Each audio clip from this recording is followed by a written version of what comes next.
It's now time for The Journal, WBGU-TV's award-winning public affairs program, with your host, Steve Kendall. This is where your community matters. Local people, local issues.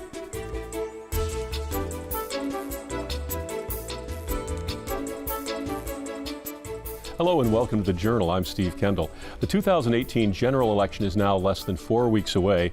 Lots of candidates, lots of issues on the ballot. We'll be deciding that on Tuesday, November 6th. Joining us to talk about getting out the vote and also things you need to know if you're going out to vote. We have the director of the Wood County Board of Elections, Terry Burton, with us, and then also two students from BGSU Votes, Brandon Williger and Alyssa Tomans. We want to thank you all for being here today. Terry, in terms of getting ready for this vote, obviously it's a gubernatorial year. Talk about the differences between different kinds of elections, because I think, as you were talking about, they all have their own little unique pieces. That a gubernatorial is different than a midterm versus a presidential election. So this is a gubernatorial year, so what are you kind of expecting to happen on Election Day? Well, certainly from a participation standpoint, it's going to end up kind of averaging out between an odd year, which is when you have your township, your city candidates on the ballot, school board, things like that. Right. Governor's races aren't quite presidentials, but certainly with the things that are occurring at the national level, we have found that people project that down into the state races a little bit. And with that, we're thinking this year could be a little higher than normal, but in the mid 40% range as far as voter participation. Yeah. Now, what would you typically see in a presidential year? What do you expect to have happen when those years come around? Yeah, those are certainly our peak years. Here in Wood County, we're around the 60%, sometimes high 60s, depending on voter turnout. Right. But we see, a huge bump in our early voting. We see a lot more absentee mail ballots go out. But that is certainly the peak. That is what you work for every 4 years. You treat each year differently, and presidentials are a Super Bowl year in a sense. Right. Now, as far as BGSU Votes, you're working on trying to get students active, get them registered, get them out to vote. Brandon, what are some of the things you do to make that happen? What have you guys been working on the past few months? So right now one of our biggest focuses is voter registration. Since the deadline is October 9th. Right. So that's been one of our major pushes. A lot of students are first-time voters, have never registered before. We also focus a lot on voter education, making sure students know what ID they need to vote, where they can vote, what voting methods they have available to them. And just making sure they know what's on the ballot. Yeah. Now, and these are students who are here in Bowling Green. They're allowed to vote in Bowling Green. They might not be all from Bowling Green, obviously from all over the country. How do you explain that to them if they say, "Oh, wait a minute, I live in Dayton"? How do you explain them? Well, you can vote here in Bowling Green. What's the process for that? I think the big thing is just letting them know that they always have choices when they vote. They have the choice. If they want to vote in Dayton, they can vote in Dayton. But if they want to vote in Bowling Green, they can vote here. The big thing we always tell them is where you register to vote will change your voting method. If you register at home, you're probably going to have to vote by mail because it's hard to get home on a Tuesday. Right. We also let them know that if you register in Bowling Green, if you move the next year, you're probably going to have to update your voting address. Sure. So just letting them know what their options are, what methods they have, and what registering at each place means for their future in voting. Yeah. Now, Alyssa, adding on to that, what are some of the things when you talk to students about this? What are some of the questions they have about? Well, what do you mean I can vote here in Bowling Green? How do you inform them of that? How do you make that clear to them? Like Brandon said, really just iterating that they do have choices. A lot of times students, they're more concerned with the politics that are happening at home, and so that's why a lot of students are inclined to want to vote by mail and by absentee. However, that is an extra step in the process, so we do just try to inform students of that process of voting absentee, just to make sure they're aware that it does require requesting the absentee ballot, and then it's another piece of mail that you have to mail back. Sure. Whereas if they are registered at their on-campus address, then it is as simple as just going to the union to vote. So that's one of the things that we really try to iterate with students, is that they do have choices, but really truly think about what you're doing on a Tuesday afternoon and what you're more likely, which process you're more likely to choose. Now, Terry, from a perspective of having students that maybe from another city but are here in Bowling Green, assuming probably 4 or 5 years, something like that, does that create any kind of concern for the Board of Election in terms of identification? Does it complicate the job at the polls that day in any way or not? It really doesn't complicate it. We have dealt with having a large major university in our county for a long time. Got it. And honestly, it does make us unique. We kind of take a little pride in that. Okay. We like the fact that we have good working relationships with the student groups on campus, and certainly the university has taken a much more proactive approach towards working with us in getting students registered in the first place. Right. Really getting them registered and getting that processed early helps us. The university provides some documentation that helps them bring to the polls, because if you don't have a driver's license or a photo ID with their current address on it, they need some either utility bill or government document showing that current address. And the university has been good enough to make sure that their students have that documentation to once again streamline the process. Because the last thing that we want in our office for the students or for our poll workers is to complicate the process. And being able to streamline that, to reduce the number of provisional ballots, which are when people move and they haven't told us, to be able to reduce that and make the voting experience positive for the students when they go is really important. And that's been a great partnership that we've developed certainly in the last few years in getting that really accomplished. Yeah, and of course a lot of students live off campus, so they wouldn't necessarily be voting at the union. They would vote in their, whatever their local precinct or their local polling place is. And same thing applies there. They need to bring in proper ID. Oh, any voter needs to have that regardless whether they're a student or not. But some of them are voting in other places besides the union as well. Right, and it's a little easier for them because they have utility bills. They have bills coming to their house and rental agreements and things like that. So honestly, they're in a little better position as far as that other ID. We also find that they tend to have more likely a driver's license that possibly might match where they're at because they did it here in town. So anyhow, it's certainly been a positive on the whole east side of Bowling Green, because that's where the predominant population of students live. Our poll workers over here are very used to dealing with the student population, and so we think that we really think that we have a pretty positive relationship in trying to make the process as easy as possible. Okay, good. Well, we come back, we'll talk more about that, because obviously there's voting going on all over Wood County, all over the state. We'll touch on that a little bit as well. We'll be back in just a moment here on The Journal on WBGU-TV. Thank you for staying with us here on The Journal. We're talking about the voting in 2018 here in Wood County. And we have with us Terry Burton, the director of the Wood County Board of Elections, and also two students from BGSU Votes. And Terry, on the ballot this particular time in November, on November 6th, we have some county issues. Of course, there's some state issues. There are local issues. So countywide, everybody in the county gets to vote on things, assuming they're a registered voter. Talk a little bit about that kind of dynamic, because some people think they might be voting on things they're not going to vote on, but the reality is you've got some countywide issues which should bring people from the county in to vote as well. Right, yeah. Certainly there's the state constitutional amendment. That's at the top of our issue ballot. Right. Issue 1. Yes, a lot of people are talking about that. Involves drug penalties and things like that. The county also has developmental disabilities on the ballot countywide. The alcohol mental health services is also on the ballot. Once again, that's a big topic given certainly the opioid epidemic and things like that, and how people are dealing with that. The city of Bowling Green has some charter amendments on the ballots, changing how they govern the city itself. Perrysburg does as well. There's a few other entities in the county that have some tax renewals and things on the ballot for millage and things.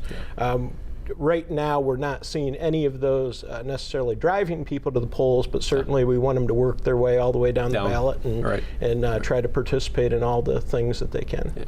Now, from a student perspective, obviously you're talking City of Bowling Green, although they can obviously vote on the county issues as well. How do you go about educating students on, for instance, like the Adamus issue? I mean, obviously it affects everybody in the county, but it would affect them theoretically too. So how do you go about explaining to them why it's important for them to vote on other issues on the ballot, or things that they should be interested in? How do you inform them of those kind of things?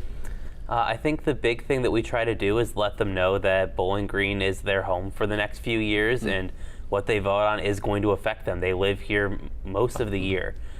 So just giving them resources where they can become more informed on the local issues, and really reinforcing how important it is that they vote all the way down the ballot, because every single race is going to affect something in their lives. Right. Yeah. Very true. Yeah. And when you do that, I mean, what are some of the questions that maybe students have about that when you try to engage them on, hey, here's what's on the ballot, Tuesday, November 6th. Remember, here's where you vote, that sort of thing. What are some of the questions they have, or do they have any questions? Maybe they're so informed they don't have any questions at all. I would right? love that, That would be but- nice, but it's not the case. Okay. Yeah. I think the biggest question, and it's just very open-ended, and it's just why should I care? Why does this affect me? And I think Brandon and we attended a conference a couple weeks ago, and something that we heard that was really interesting was this idea that if you're not at the table, then you're on the menu. And so that's something I like to say to students when explaining to them why they should care about these things occurring here in Bowling Green, because like Brandon said, this is their home for the next few years. So if they're not using their voice and being active on the issues that will affect them, then they're going to miss out on their opportunity to see things be the way that they would like them to be. Yeah, maybe the other line is decisions get made by the people Yes. who show up. Yes, if you don't show exactly. up, you don't get a voice. I do think an important point, Steve, is that we do want them to participate on everything that they have a passion on, and we want them to get educated about that. Right. However, if they choose not to vote on things, it does not negate the rest of their ballot. Good point. Because I have had voters in the past say, well, if I didn't vote on everything, none of it counts. Well, that's not true.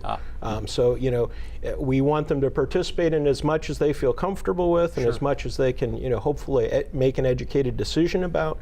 But also, we don't want to put them in a position, or anyone in a position, where they feel like, well, if I don't vote on this, then everything else doesn't count. Are there any other misconceptions that people have about what happens in this process? I mean, I guess that's one that I guess you think about that, but I can see where people say, well, gee, I didn't complete the test, therefore it's all void. Yes. Are there any other things that come up along those lines where that you get surprised? I'm sure you think you've heard it all, you've seen it all, but there's always a new twist on the old story. Is there anything like that out there? The most common one that we get, and we always we scratch our head because we've tried to fight it for so long, is that we only count the absentee ballots if it's close. Okay. Well, I can assure you our office counts every ballot that comes in our office. We don't know if it's close until we count all the ballots. Yeah. So a lot of voters think that if they do a mail ballot, that those are just put in a box, and if it's close, then they add those in.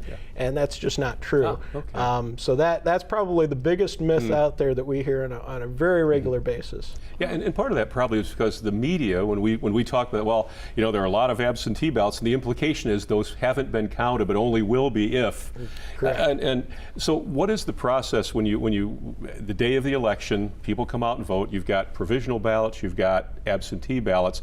What is the process when you start to count then? What is the order of events that takes place there? So on election day, actually the first thing that we do is start counting absentee ballots. Okay. And so in my office, when we hit election day, pretty much the election at that point from an administrative situation is a little bit out of our hands. It's out at the polls. We're doing some troubleshooting. We're doing some problem solving on issues that they have or questions from voters. But as far as actually managing it, at that point it's going and it's running along. So I actually spend the majority of my day with a group of people, the temporary workers, the election workers that help me count the absentee ballots. So we scan all those mailed absentee ballots.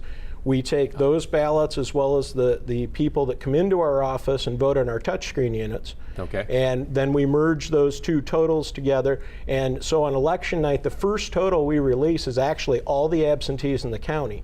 So the first report that comes up on our website that people can see on election night are just absentee ballots. Okay. We send those immediately to the state through a process that goes there. And then from then on, we're adding in. And I know a few times people have kind of wondered how, somebody's leading early and then it suddenly changes.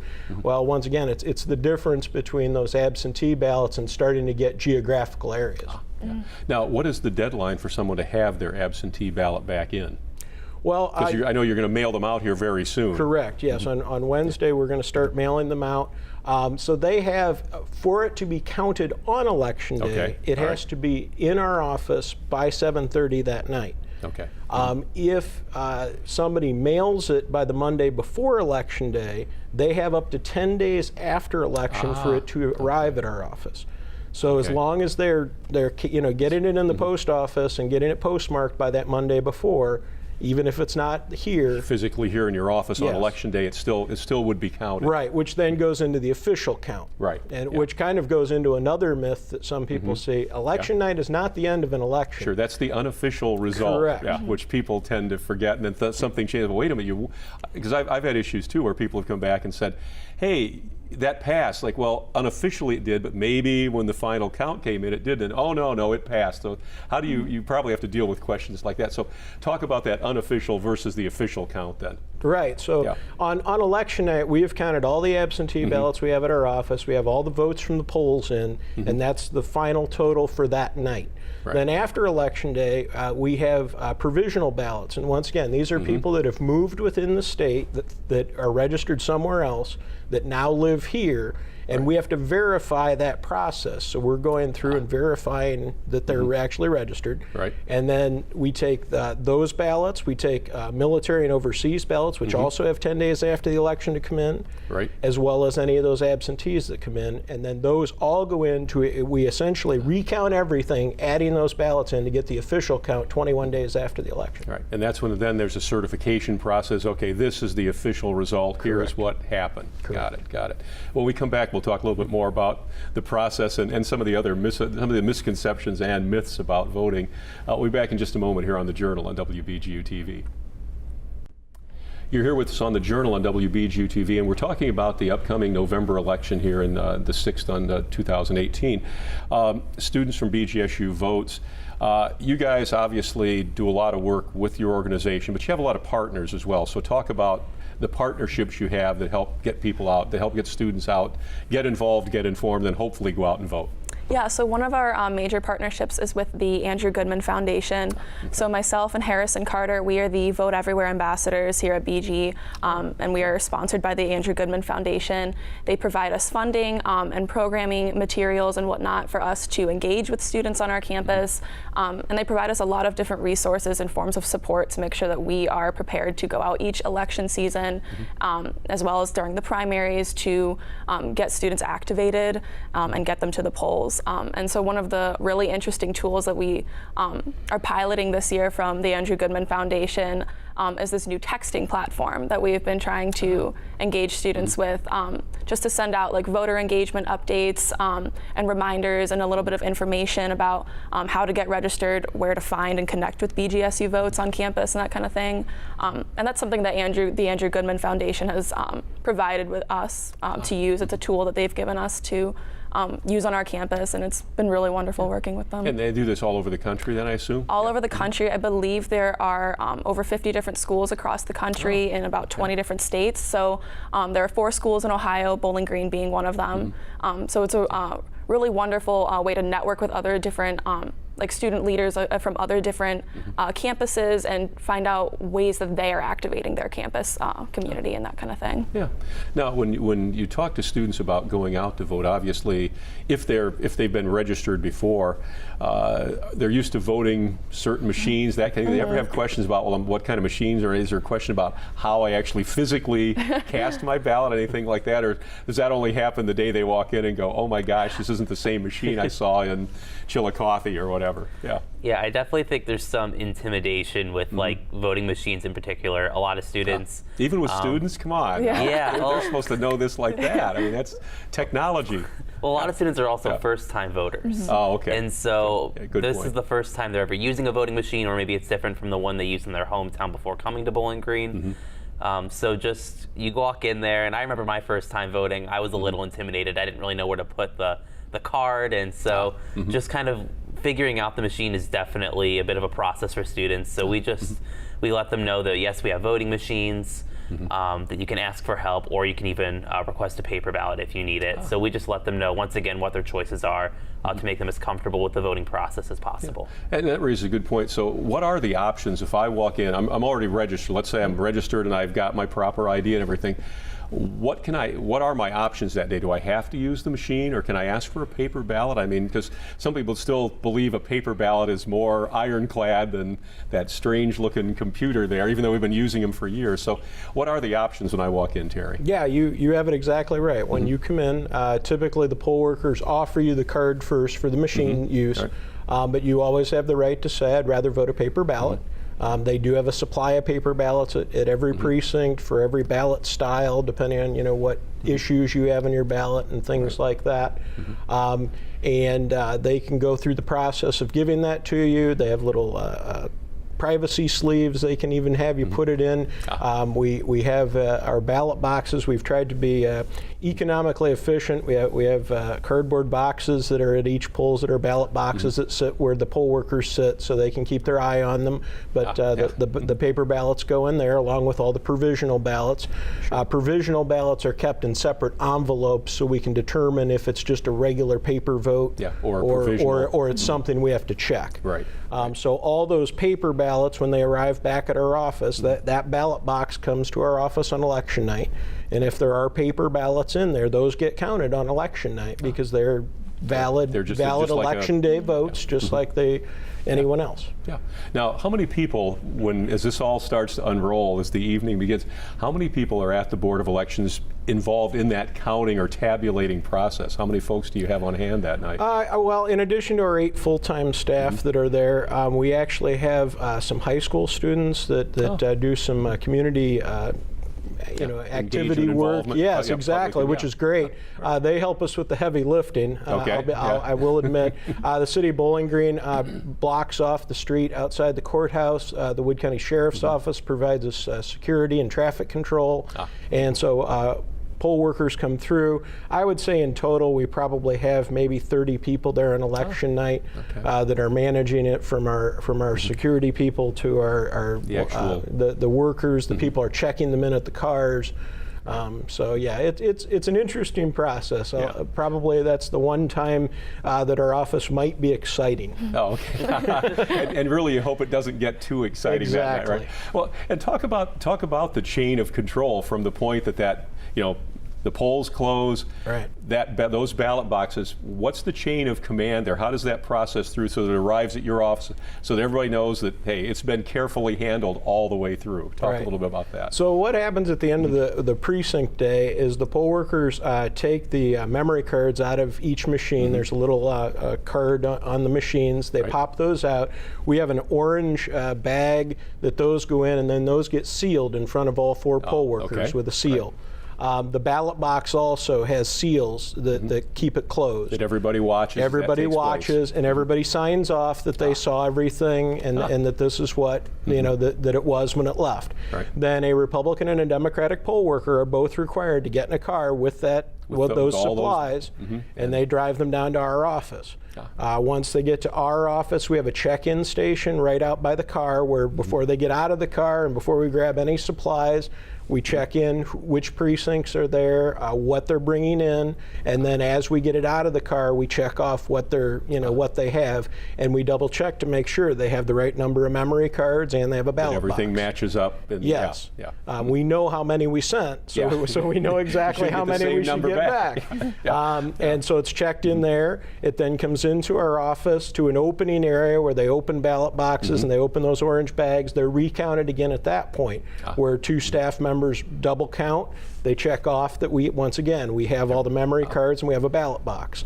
And then once it goes into the counting room, that's the final point. When we upload those cards into our server, then the server itself will tell us, do I have everything from that area? And so we confirm that we do. And so that's kind of the final check. So we really feel like we have a good system set up with a lot of checks and balances. Both parties represented all the way through the process. We call ourselves a Noah's Ark office because we go 2 by 2 on everything. 2 by 2 on everything. Okay. Democrat and Republican. And so we're able to process that through. So there's a lot of, as I've just stated, a lot of redundancy there to make sure that things are checked and checked again, so that there can be no question about from the point of voting to the point of actually counting, that everything has been verified and handled with great care, obviously. Real quick too now, and this is more maybe a Secretary of State kind of question, there's always question about how close people can campaign near a polling place, and what are the rules on that if you have a feel for that? Well, it's a real simple rule. Okay. It's just a difficult rule. The union actually is our biggest hard to figure out challenge. Challenge is a good word. Yeah. To inform people on what the rule exactly. is. Yeah. It's 100 feet from the entrance the voters use to the building. Okay. Well, right. What makes the union a challenge, there are a lot of entrances coming from all different directions that voters use, and sure. it's very legitimate. So unfortunately, with that situation, we tell them that it's 100 feet from every entrance to the building. Okay. We typically don't have too much trouble, and once typically the poll workers are kind of our first line of defense in that. Right. They go out and try to inform people if they're getting complaints. Right. This is what the rule is. We have flags that typically are tried to put out at 100 feet. Perimeter, but sort once again, if there's if there's concrete there, it's just not possible. So there are some limitations to that. But the 100-foot rule stands either way. Right. In very rare cases, we end up having to get law enforcement involved, and in just once again making sure everybody knows. Typically, people are not trying to violate it; they just need to make sure they. Yeah, they just sort of they show up, and they, as long as no one says, "Hey, you're too close," they exactly. it's okay. Yeah. When you guys look at that in terms of voting, is there sort of any kind of a follow-up with you guys in terms of you debrief after the election on how your activities went in terms of getting vote out or informing, that sort of thing? Like, okay, here's what worked for us, here's what didn't, sort of approach? Yeah, we do meet a lot about how our engagement efforts are actually working. We look at we keep very meticulous data on all the students we register, how many people we actually engage when we're out on campus talking to students about voting. So we look at those numbers and determine, are we being effective? What can we be doing differently? What's working well for us? And then after the election, we actually take part in the National Study of Learning and Voter Engagement out of Tufts University. So next year we'll actually get our results on how, our statistics as BGSU in voting. So what percentage of our students voted compared to how many were registered. We're upperclassmen more likely to vote than first years and second years. So a lot of analytics. So, yeah, we get a lot of really good data that helps us with our future efforts. Yeah, now real quick, if people want to find out, is there a website or a social media location they can go to? Yeah. Yep, so they can actually find those reports. Those are published on our website. So they can find those there, and they're really good tools for figuring out different majors and that type of thing, what majors are more likely to vote and that sort of thing. So. And same thing too, if people have questions, there's an easy phone number for the Board of Elections and an online site and everything they can go to. Just type in Wood County Board of Elections and all the information they can get to you real easily. It pops up first thing. Great. Okay. Well, Terry Burton, Alyssa Tomans, and Brandon Willingers, thank you so much for being here. I think you've got a lot of good information out for people. Hopefully there'll be no questions on Election Day about anything. It'll all just flow smoothly and everybody will be happy at the end of the day. So good. Appreciate you coming on to talk about this. You can check us out at WBGU.org. And of course, we'll see you next week on The Journal here on WBGU-TV.